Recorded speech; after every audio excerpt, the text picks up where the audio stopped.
నగరంలో deputy CM Bhatti Vikramarka మాట్లాడుతున్నారు. Live చూద్దాం.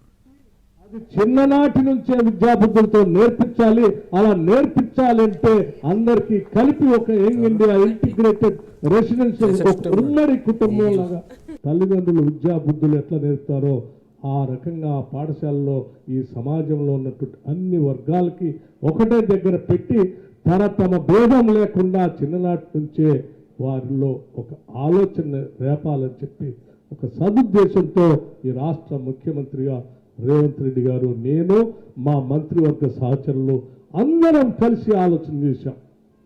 ఆ ఆలోచనలోంచి పుట్టిన ఒక ఉన్నతమైనటువంటి ఆశయం ఈ రాష్ట్ర వ్యాప్తంగా young India integrated residential schools.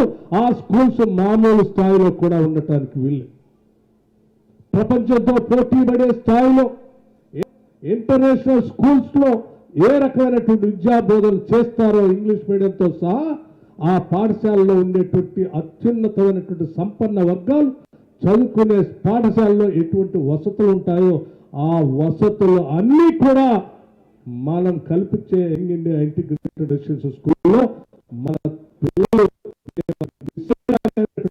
రాకుండా ఉండే విధంగా డిజైన్ చేయాలి. డిజైన్ చేసేదానికి ఎంత ఖర్చు అయినా పెట్టి ఆ స్థాయిలోనే నిర్మించాలని ఆలోచన చేసినప్పుడు ఒక్కొక్క స్కూల్కి కనీసం 25 ఎకరాలు స్థలం తగ్గకుండా క్యాంపస్ ని నిర్ణయం చేయటమే కాకుండా ఆ స్కూల్ నిర్మాణం కోసం 200 కోట్ల రూపాయలు అవుతాయనంటే చాలా మంది ఆశ్చర్యపోయారు. అంత ఖర్చు పెట్టగలమా? అంత నిర్మాణం చేయగలమా? ప్రపంచంతో పోటీ పడిగేటువంటి ఉన్నతమైనటువంటి పాఠశాలలు గ్రామీణ ప్రాంతాల్లో నిర్మించటం అంత అవసరమా అని చాలా మంది అడిగారు. కానీ ఈ ప్రభుత్వం ఒక ఆలోచన చేసి, ఈ ప్రభుత్వం ఇందిరమ్మ రాజ్యం వస్తే పేదల గురించి ఆలోచన చేస్తుందని, బడుగు బలహీన వర్గాల గురించి ఆలోచన చేస్తుందని, పేదల గురించి ఆలోచన చేస్తుందని ఆశీర్వదించి దీవించి గెలిపించి పంపించారు. మన బిడ్డల భవిష్యత్తే మన భవిష్యత్తు, ఈ రాష్ట్ర భవిష్యత్తు. ఈరోజు వాళ్ళు చదువుకొని ఉన్నత స్థానంలో ప్రపంచంతో పోటీ పడే స్థాయిలో విద్యాబుద్ధులు నేర్చుకుంటే, ఇంగ్లీష్ మీడియంతో నేర్చుకోగలిగితే రేపు వాళ్ళు ఈ ప్రపంచంలోనే అనేక సంస్థలకి సిఇఓలుగా, లేకపోతే కలెక్టర్లుగా, లేకపోతే రకరకాల ఉన్నత స్థానంలో చేరి ఆ స్థానం నుంచి ఈ తెలంగాణ ప్రాంతం కోసం అనేక రకాలైన ప్రణాళికలు తయారు చేస్తారు. ఈ ప్రాంత అభివృద్ధి కోసం వాళ్ళ మేధస్సుని ఉపయోగిస్తారు. ఆ స్థాయిలో ఈ బిడ్డల కోసం ఎంత ఖర్చైనా పర్వాలేదు, మొదటి సంవత్సరమే 100 స్కూల్ శాంక్షన్ చేద్దాం. ఒక్కొక్క స్కూల్ కి 200 కోట్ల రూపాయలు ఇద్దాం. 22,500 కోట్ల రూపాయలు అయినప్పటికీ మొదటి సంవత్సరమే 11,500 కోట్ల రూపాయలతో శాంక్షన్ చేద్దామని చెప్పి ఈరోజు శాంక్షన్ చేశాం. అందులో భాగంగానే ఈరోజు ధర్మపురి శాసనసభ నియోజకవర్గంలో కూడా ఈ పాఠశాలకి ఇవాళ భూమి పూజ చేసుకున్నాం. నేను ఇప్పుడే ఇప్పుడు చెప్తా ఉన్నాను సోదరుడికి, మన అడ్లూరు లక్ష్మణ్ గారు, అయ్యా మీరు ఈ స్కూల్ని మీ కలెక్టర్ గారితో మాట్లాడండి, విద్యాశాఖ సంబంధించినటువంటి వారితో మాట్లాడండి. మనం వాడివాడిగా ఈ పాఠశాల నిర్మాణం పూర్తి కావించండి. ప్రతి నెల మీరు కట్టిన దానికి అనుగుణంగా మీరు బిల్లు పంపిస్తా ఉండండి. ఆ బిల్లు రిలీజ్ చేసే బాధ్యత ఈ ప్రభుత్వానికి. పాఠశాల నిర్మాణం ఒక్కరోజు కూడా ఆగటానికి వీల్లేదు. ఇది ఈ మధ్య కాలంలోనే రాష్ట్రంలో ఉన్నటువంటి అన్ని జిల్లా కలెక్టర్లతో సమావేశం ఏర్పాటు చేసి వీడియో కాన్ఫరెన్స్ ద్వారా చాలా స్పష్టంగా చెప్పాం. ఇది ఈ రాష్ట్ర ప్రభుత్వం యొక్క ఆలోచన లక్ష్యం. దాంతోపాటు అందరికీ తెలియదు కాదు, పేదవాడు ఉండటానికి పనికొచ్చేటువంటి ఒక ఇల్లు, ఒక గూడు లేక ఇబ్బంది పడతా ఉంటే ఆత్మగౌరవంతో బతికేటువంటి ఆ కుటుంబానికి అనేక సందర్భాల్లో ఆ రోజుల్లో ఉమ్మడి రాష్ట్రంలోనే ఇందిరమ్మ ఇల్లు ఇచ్చాం. ఈ గది ఒక్కటే సరిపోదు, బిడ్డ వస్తే ఏడబడుకుంటాం, గోడ వస్తే ఏడగట్టిస్తాం, అది ఏడగట్టిస్తాం, ఇది ఏడగట్టిస్తాం, ఇది పనికి రాదు, పడుకుంటే కాళ్ళు బయటకుంటే డబల్ బెడ్రూమ్ ఇల్లు ఇస్తా అని చెప్పి మాయ చేసి మీ అందరూ భ్రమలు కల్పించి తీసుకొని వెళ్ళాడు తప్ప ఎక్కడ వాళ్ళకి పాప ఇల్లు కట్టించలేదు. వాళ్ళ బాధను చూసి ఆనాడు రాష్ట్ర కాంగ్రెస్ కమిటీ అధ్యక్షుడిగా ఉన్నటువంటి రేవంత్ రెడ్డి గారు, సిఎల్పి నాయకుడిగా ఉన్న నేను, వారు పెద్ద పెద్ద భారీ బహిరంగ సభలు పెడుతూ రాష్ట్ర వ్యాప్తంగా నేను పాదయాత్ర చేస్తూ పేద ప్రజల అవసరాలని, వాళ్ళ బాధల్ని అర్థం చేసుకొని ఆనాడే మాట ఇచ్చాం. వచ్చేది ఇంధనమ్మ రాజ్యమే రాగానే ఈ రాష్ట్రంలో అర్హత కలిగిన ప్రతి పేద కుటుంబానికి ఇందిరమ్మ ఇల్లు ఇస్తాం. ఒక్కొక్క ఇంటికి 5 లక్షల రూపాయలతో ఇల్లు శాంక్షన్ చేస్తామని చెప్పి మొదటి సంవత్సరమే 4,50,000 ఇళ్లని ఒక్కొక్క ఇంటిని 5 లక్షల రూపాయలతో ప్రతి శాసనసభ నియోజకవర్గంలో 3,500 ఇళ్లను శాంక్షన్ చేశాం. ఈరోజు రాష్ట్ర వ్యాప్తంగా 4,50,000 ఇళ్ళు మొదలై పనులు నడుస్తూ ఉన్నాయి. దానికి కూడా చాలా స్పష్టంగా చెప్పాం. వారం వారం బిల్లు ఇస్తాం. మీకు ఉన్న ఇల్లు పీకి బయట ఎండకి వానకి తడుస్తూ పునాదులు వేసుకుని ఇల్లు కడతా ఉన్నారు. ఎక్కువ రోజులు ఆలస్యం చేయకండి, బిల్లు కోసం ఆగొద్దు, మీరు కడుతూ ఉండండి, వారం వారం బిల్లు ఇస్తామని చెప్పాం. చెప్పినట్టుగా ప్రతి ఇందిరమ్మ ఇళ్ళకి వాళ్ళు పూర్తి చేసిన విధానంతో వారం వారం బిల్లు క్లియర్ చేసుకుంటూ పోతా ఉన్నాం. అది ఈ రాష్ట్ర ప్రభుత్వ ప్రజల పైన ఉన్నటువంటి బంధం, బాధలు అర్థం చేసుకున్నటువంటి మానవత్వంతో కూడిన నిర్ణయాలు. అలాగే రాష్ట్రంలో ఉన్నటువంటి మహిళలందరికీ ఇప్పుడే మా తుమ్మల నాగేశ్వరరావు గారు చెప్పారు. మహిళలందరినీ మహాలక్ష్మిగా చూస్తూ ఇందిరమ్మ చీరలు ఇస్తూ పట్టు వస్త్రాలు కట్టుకొని మీరు వస్తూ ఉంటే చూడాలని ఈ రాష్ట్ర ప్రభుత్వం కోరుకుందంటే ఎస్, నిజమే. గతంలో ఇచ్చినటువంటి చీరలు ఏం చేసేవాళ్ళో మీకు తెలుసు.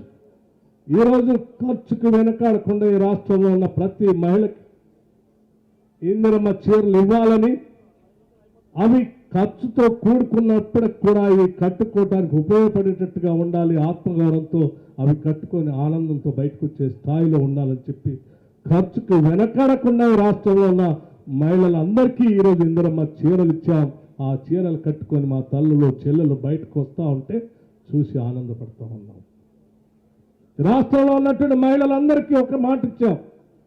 వచ్చేది ఇందిరమ్మ రాజ్యమే రాగానే మీ అందరూ తిరగటానికి కావాల్సిన ఆర్టీసీ బస్సులో ఉచితంగా ఒక ప్రాంతం నుంచి ఇంకొక ప్రాంతానికి ఎక్కడికి వెళ్ళాలన్నా ఉచితంగా ఆర్టీసీ బస్సులో ప్రయాణానికి ఏర్పాటు చేస్తాం అని చెప్పాము. చెప్పినట్టుగానే ఈరోజు రాష్ట్రంలో ప్రతి జిల్లాలో, ప్రతి ఊర్లో, ప్రతి మండలంలో ఉచితంగా ఆర్టీసీ బస్సులో వాళ్ళ ప్రయాణం చేస్తూ ఉన్నారు. దాదాపు 7,000 కోట్ల రూపాయలు పైబడి ఇప్పటికే మహిళల అందరి తరఫున ఈరోజు రాష్ట్ర ఆర్థిక శాఖ మీ తరఫున ఆర్టీసీ శాఖకి ప్రతి నెల మీ ఛార్జీల డబ్బులు కడతా ఉన్నాం.